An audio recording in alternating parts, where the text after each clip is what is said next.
สบายดีพี่น้องมาสุขุสุกคนจักเป็นหยังคลิปนี่ก็เป็นหยึกอยากกินลูกกินแซ่บข้างนะเป็นหยึกอยากบ่เป็นเลยป้าเรากิน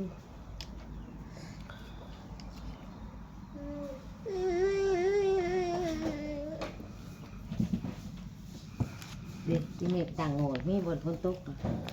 สิไปตลาดพี่น้องเลยเจ็บหัวบ่สบายนี่เป็นวัดก็เจ็บคออีกเจ็บไอแท้ไอว่าปัญญามันไอพี่น้องเลยจะไปซื้อยาสิยุดกินยาอันทิฟฟี่พอคอยกินหมดไป2 แผงแล้วก็สิซื้อยาที่ไอยาตัวเป็นหูปอดมากินบัดนี้ก็เฮาก็กินได้แม่ในหมอเห็นบอกจนบกน่ะเฮากินต้มน้ำขิงน่ะนะต้มใหม่อีกต้มเลยเจ้าไปกินจนมันบกจนมันแห้ง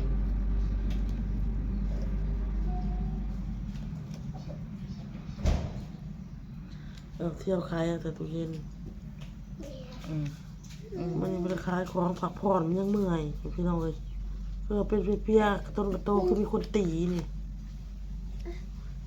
กินยาสารคยาคุมอยากนอนตานเสื้อ2 เม็ดพี่2 เม็ด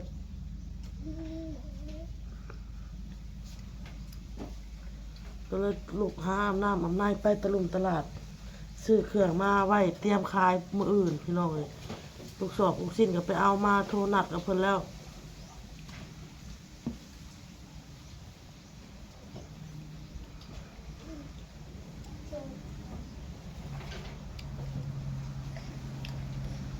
เตรียมไว้ลูกชิ้นกับจามใส่ไม้ไว้เป็นปีกกอกปีกไก่ค่ะ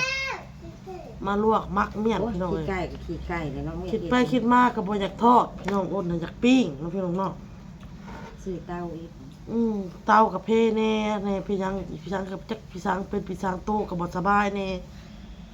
ก็เลยหยุดพี่น้องอ้นก็ได้ซื้อเตาหักเรื่องไส้มันก็สิไส้ได้อยู่แม่เตาค่ะแม่ได้มันก็คุเพราะว่าตัวทั้งลุมมันยังดีอยู่ลองมือมันใช่บ่ได้ดีเลยสิซื้ออันใหม่ซื้อน้อยน้อยฮะซื้ออันน้อยบ่ซื้ออันใหญ่ยาวไปยาวมาสบายเพื่อเลยยาวเขาเมียนชาอยู่งัวตั้ม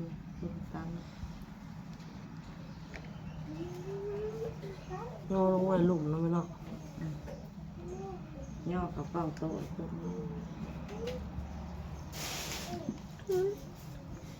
สมัยขายเกินเสียงดังขายคือกันนั่นแหละแล้วก็ขายผสมขายเราแบบมีคนส่วนเอ้ยเราก็อยู่ตะไนมีคนขายหกทองขายให้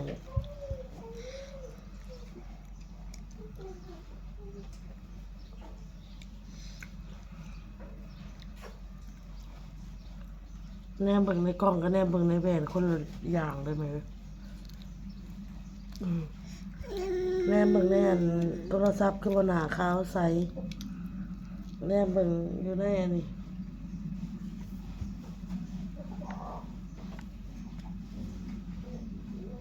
ถ้ายังลงไปก็ยังคือเก่าอยู่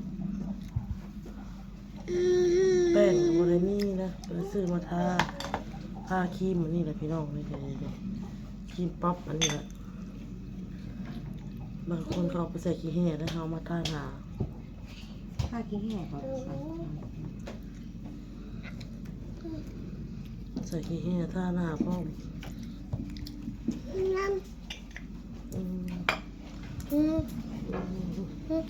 โอ้คือแหลมจ้ะนะบ้า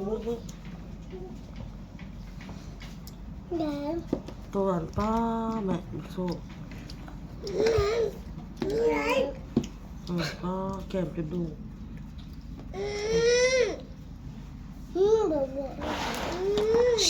ไล่ไก่ไปแล้วผู้ไก่ผู้ขึ้นร่างกาย จะมาเตรียมเครื่องขอกเครื่องคายไว้พวกอื่นพี่น้องเลย ก็สิไปหับเอาน้องบอลน้ำแน่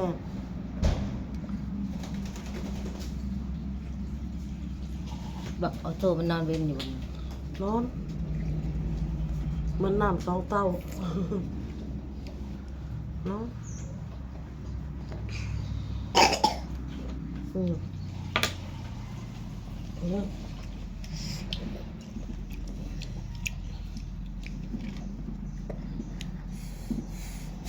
คิดไปคิดมามันก็กำไรมันบ่ได้หลายพี่น้องกำไรอันนั้นแล้วเฮาเลย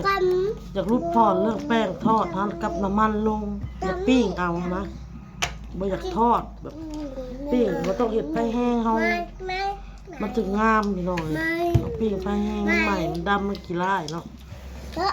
มันทอดงามมันบ่มีอันนั้นดี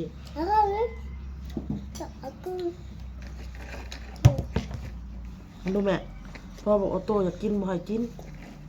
จับปรับรถบัดมันนี้พดึกทิ่มมัน เอาหาเอาโต ออโต้เอา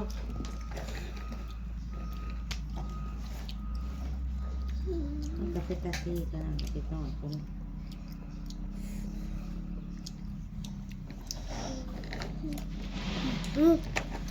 มื้อนี้ก็พักพรมื้อขายมื้ออื่นแหละจะสิไปขายสิไปตะลุมตลาดพี่น้องเอ้ยซื้อเครื่องมาเตรียมไว้ไปซื้อลูกสองลูกชิ้น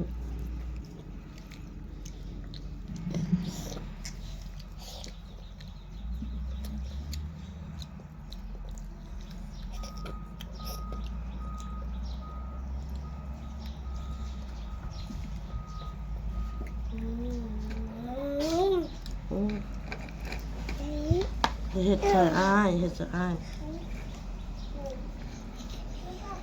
โยไปตั้งงานอันนี้จ้า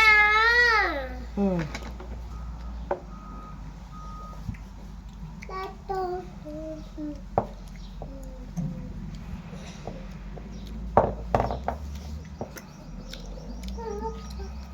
บางทีมื้ออื่นเพิ่นได้เข้าสวรรค์อีกพี่น้องเอ้ยเพราะว่าอ้นสิไปเอาอันตีนไก่ดองมาขายสั่งเครื่องมาเลยนกเราสั่งมาเลยหับไปเอาความหมายคือเครื่องมีอยู่น้ำลาวนำมีอยู่น้ำข่อยน้ำข่อยว่างข่อยแล่นไปฝากเราว่างเราแล่นไปฝากพี่น้องแล้วก็เครื่องขายที่ข่อยสิออกไปขายข่อยก็สิขายข่อยก็สิเฮ็ดคือเก่าแต่ความหมายก็คือสิเฮ็ดทางออนไลน์ขายทางออนไลน์นำนะแล้วก็ขายทั้งแบบทั้งหน้าห้านนำเนาะยังลมกะหนกปวดหัวพี่น้องเจ็บหัวจักสิขายแนวใดดีเนาะพี่น้องขายแพงที่ด้านหมูติ๊กคืออันสั่งอันนี้มาเนี่ยตีนไก่ดองนี่ทง1 95,000แต่สิมาขายทงละ100,000 ได้หาพันกีบ กับราย5,000 กีบก็เลย กินกับมดกับพ่อ เรามาหลายถุงมันเขาต้องขายจักถุงมันจึงได้กำไรหลายนะแม่มันต้องได้เป็น200-300ถุงมันจะได้เงินเป็นก้อนแม่นบ่ ไม่เคยซื้อร้ายปานนั้น แต่กะลองเราว่าสิลองมาขายเบิ่งประมาณ50ถุงนี่แหละ50-30ถุงก่อนเราว่าลองเบิ่งลองก็อย่าแล้วเราเป็นคนลงทุนเนาะแล้วเฮาก็อยากให้ได้ขายนำกันแหล้วบ่อยากให้ลุกขายถุงนึง99,000แล้วก็มี FC ทางทักแขกน่ะ ตีนไก่ อุดหนุน ขนม อุดหนุนให้ดอกตีนไก่ไล่กระดูกนั่นแหละมี FC เพิ่นอุดหนุนเมื่อวานนี่ทางทักแขก ที่เขากินเป็นตาแซ่บใช่ปะคือบ่มีกระดูกกระเดี่ยวเขาไปเห็ดถ่าเลย หน้าเฮานี่มันจะเอาเลยเป็นตัวห้อยเลือกของออโต้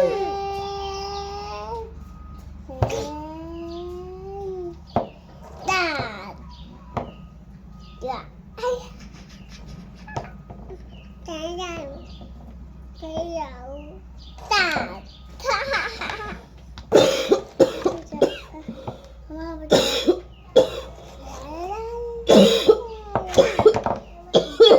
ตาตา อ้าว อ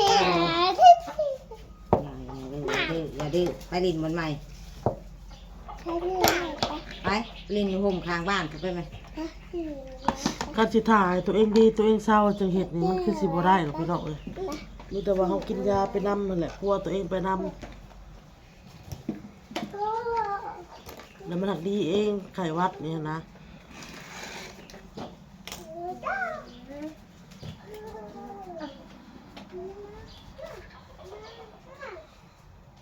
มักสิทอดกับมื้ออื่นบ่ได้สิทอดพี่น้องเอ้ยมีแต่สิมักไว้ซื่อๆมักไว้มันบ่เค็มบ่แม่ฮึ มันยังเค็ม ก้นไก่และปีกไก่แล้วก็ ที่ เพ เค็ ราะ ม ว่า เพียง ตัวเห็ ให้ ด เขาเนื้อเขาหนังแล้วเขาน่าจะเห็ดก็จะเห็ดเค็มเหรอวะ ตัวเห็ดเมื่อก่อนนะผัด ออกไปขายมันก็บ่ได้ขายพี่น้องเอ้ยคนก็เอามาให้ลูกให้หลานกินแหละยังปีกไก่ยังหมดแล้วยังแต่ก้นไก่ยังบ่หมดเพิ่นก็ยังพากันกินอยู่กินนี่แต่เฮาสิเฮ็ดใหม่พี่น้องเฮ็ดขายใหม่หมดจะหลับเอาลูกชิ้นมา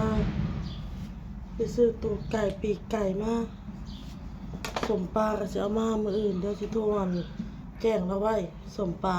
าตองสิเอาวันมาจาก10 ไปห่อนี่แหละสมปลาตองกันเลยมีแต่แนวอยากเฮ็ดเฮาผู้เดียวพี่น้องเลย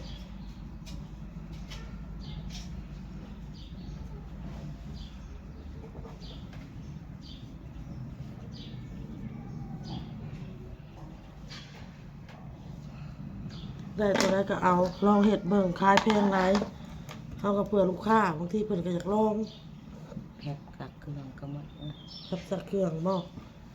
ซื้อยัง ส แน่ ไลด์ก็หมด สไลด์แบบสักเครื่องน้ำยาปรับผ้านุ่มซื้อบ่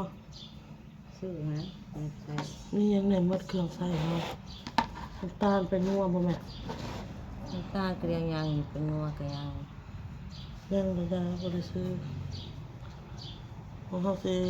มักเครื่องได้มื้ออื่นนี่มักเขาจะเอาเครื่องมาขายได้ซะมักใส่อย่างนี้น้ำตาลเป็นหนอกเป็นนัวแล้วพี่น้องเอ้ยเอ้ามืดแล้วบัดนี้ข้างโทรศัพท์มันร้อนพี่น้องอากาศมันร้อนอบอ้าวเลยโทรศัพท์ก็ร้อนเวลาเฮาถ่ายคลิปก็เป็นอันข้างเป็นหยิกๆยักๆพี่น้องเอ้ยโอเคแล้วพี่น้องเอ้ยคลิปนี้ก็บ่มีหยังพี่น้องเอ้ยลูกมาแต่งต้นแต่งโตนอนหลายแฮงจมเนาะพี่น้องเนาะ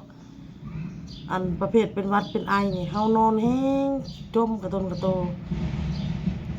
พอกับคลิปหน้าเด้อพี่น้องเด้อคลิปนี้ก็สบายดีพี่น้องบ๊ายบาย